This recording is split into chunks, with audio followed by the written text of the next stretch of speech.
your girl Jay, and welcome to Weekly Wrap Up, a show where we talk about the hottest topics in K-pop. Where today, they got another one. Dispatch got themselves another one, y'all.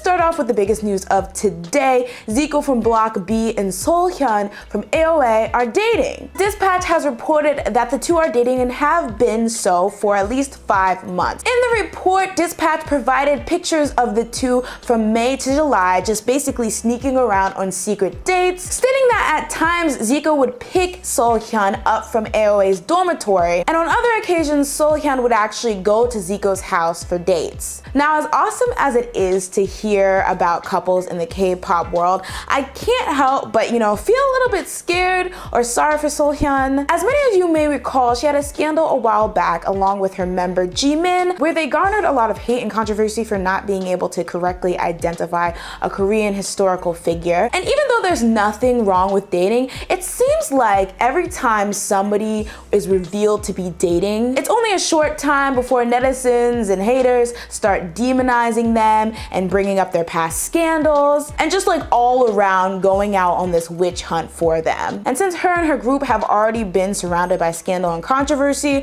for the past couple months, I feel like it's gonna hit her the hardest. But that aside, I feel like I'm really shook, because it's like you would never have guessed this was a couple, especially with the way she would always be thirsting after Song Joong-ki in all her interviews. But me too, girl, me too. Which actually kind of makes sense, because I feel like you would be super vocal about what your ideal type is if you're trying to hide a relationship to kind of keep people off your trail. So y'all better watch your faves who are mentioning the ideal type. Either way, I'm happy for the new couple, and I really hope that this is one of those couples that don't get a lot of hate. Moving on to some BTS news. So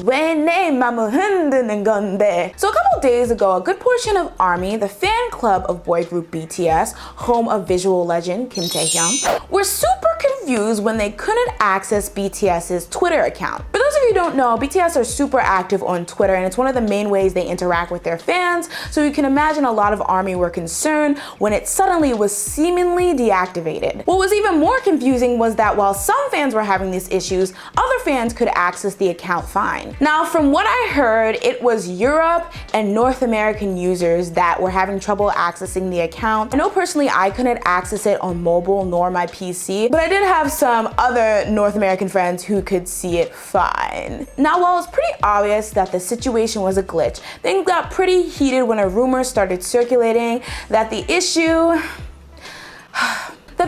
had been a result of a fan replying to one of the members' tweets from the account with a video of herself masturbating. Lord, give me strength for this one, I'll need it. Now, that rumor had been going around for a while, but it seemed to pick up steam and gain a lot of prevalence when popular K-pop news site All K-pop reported about it. Now, All K-pop actually got a lot of flack because not only did they report about this rumor, but they actually had a link to the video of the girl masturbating, which, because we don't know if that girl's underage or not, that's pretty gross, but they quickly, I guess, realized their mistake and took it down. Now, I'm really not here to talk about that girl and what she did. I'm just more here to talk about the fact that I feel like it was just a rumor, because I really don't see, and I haven't had anyone have like a sound explanation as to how reporting or blocking that girl's content would have resulted in them blocking everyone in North America. Like, that just doesn't add up to me. And I feel like rather than one being a result of the other, it was just a coincidence that both happened to happen at the same time. Proof that it was most likely a glitch was that some fans of the popular American singer Kanye West reported having the same type of issues when trying to access his account. But overall, I guess that whole issue doesn't really matter, because the Twitter account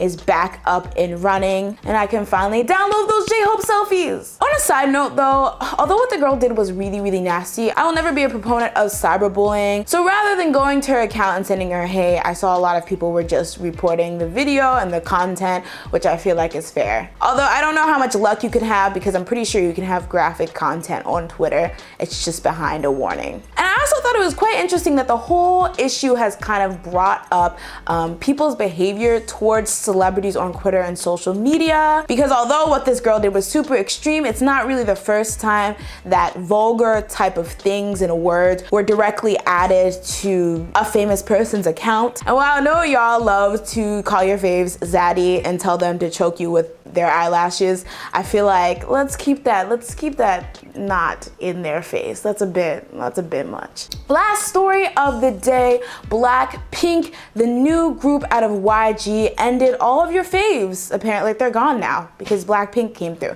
No, just kidding, but we're gonna get into that. So Blackpink finally made their debut after 4,000 years, and I have to say it's pretty lit. But of course, a new girl group, especially from the big three, cannot debut without controversy. So immediately upon their release, they already got comparisons to Red Velvet. Fans quickly noticed similarities between Red Velvet's One of These Nights and Dum Dum and the style of Blackpink's Whistle music video. However, people quickly shut that down by pointing out the fact that they both have the same director. This director also directed Lady Code's Galaxy, which has some of the same similar shots and themes. Another controversy to come out of their debut was a lot of people saying that Blackpink's debut basically just dug the coffin for 2NE1 ever coming back. Many people pointing out the similarities between the group's sound and style and member number. YG even gave his 2 cents on the issue, saying that they weren't trying to make 2NE1 and Blackpink different. Now, I kind of said this in my reaction videos to their songs,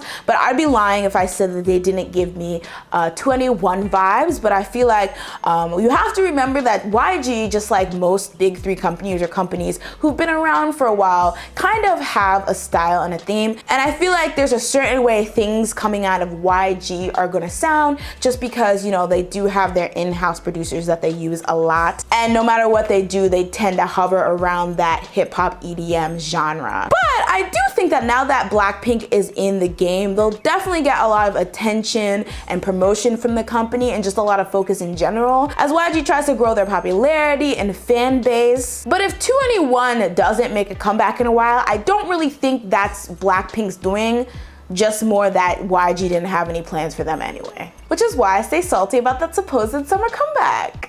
Last but not least, Blackpink being the final new generation girl group from the big three. We have Red Velvet, who debuted in 2014, Twice, who debuted last year, and now Blackpink with their debut this year. I've already seen fan wars starting, with many questioning with Blackpink's super success. They got like an all kill and they were like #1 on Melon or whatever. With this debut, where they fall in that ranking. Now for me, that's why I kind of felt super anxious about this debut, because I knew it would incite a whole new fan war. I feel like every time a new girl group debuts, especially if it's from a well-known company, everyone who's really invested in the who's the best, who slays, who's top, who's killing it, who has the highest physical, digital sales kind of clenches their teeth because they don't want their fave to get knocked off their throne. I, for one, have always been a big fan of Red Velvet and Twice, and I feel like Blackpink with their debut, they won't really have a hard time telling their way into my heart. So of course, I'm going to be the advocate of peace,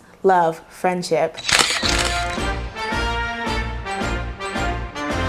So that's it for this episode of Weekly Wrap Up, but as always guys, I want to know what you think. What do you think was the truth behind the glitch that happened with BTS's account? And what are your opinions when it comes to fans' interaction behavior with their faves on social media? Did you like Blackpink's debut? And are you the type to get heavily involved in fan wars? And last but not least, what do you think about the new couple, Seolhyun and Zico? And do you think this will be one of those couples that are well received, or do you think that this is just the beginning of the hate train that's to come? Let me know down below. And as always guys, if you like the video, make sure to like the video. If you love the video, make sure to share the video. That's it for today, and see you next time on Weekly Wrap Up. Blackpink in your area.